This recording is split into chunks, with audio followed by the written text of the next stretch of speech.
Hello అండి, welcome to Sukanya vlogs. ఎలా ఉన్నారండి? బాగున్నారా?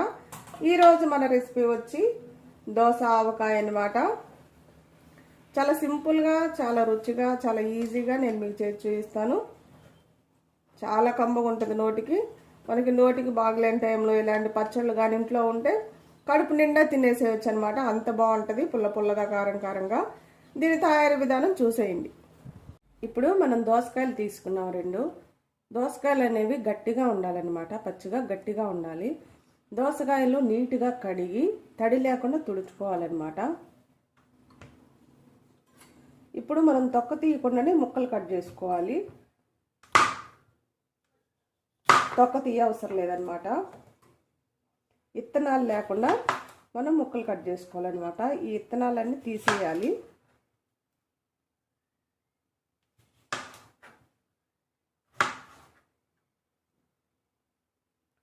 ఈ ఇత్తనాలు అనేవి లేకుండా నీట్గా మొత్తం తీసేసుకున్నాక మనం ముక్కలు కట్ చేసుకోవాలన్నమాట. ఇలా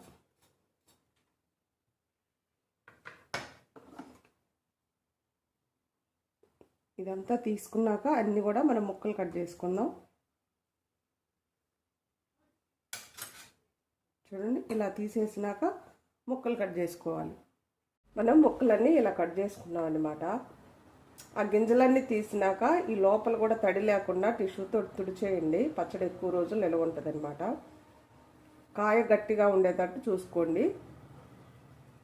ఈ సైజు ముక్కలు కట్ చేసుకున్నాను అన్నీ కూడా.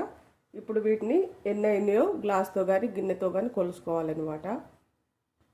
నేనైతే ఒక టీ గ్లాస్తో కొలుసుకుంటున్నాను అనమాట. చూడండి, ఒకటి,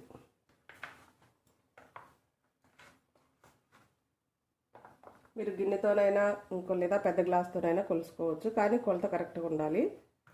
2, 3 గ్లాసులు అయినాయి అనమాట. ఈ గ్లాస్తో మనకి చూసారు కదా, 3 గ్లాసులు. ఈ 3 గ్లాసులకి కారం ఉప్పు కొలత చూపిస్తాను. ఒక అర గ్లాస్ కారం తీసుకోవాలన్నమాట. పచ్చళ్ళ కారం అండి ఇది. మనము అర గ్లాస్ కారం తీసుకోవాలి. అలానే పావు గ్లాస్ ఉప్పు తీసుకోవాలన్నమాట. పావు గ్లాసు ఆవాల పొడి తీసుకోండి. ఇప్పుడు ఇదే గ్లాస్తో 3/4 గ్లాసు నూనె తీసుకోవాలి. అది కూడా వేరుశనగ నూనె. 3/4 గ్లాసు నూనె తీసుకుందాం. 3/4 గ్లాసు నూనె కరెక్ట్గా సరిపోతుంది. ఇవన్నీ బాగా కలపాలి. ముక్కకంతా కూడా కారం ఉప్పు పట్టేటట్టు మనం బాగా కలపాలన్నమాట.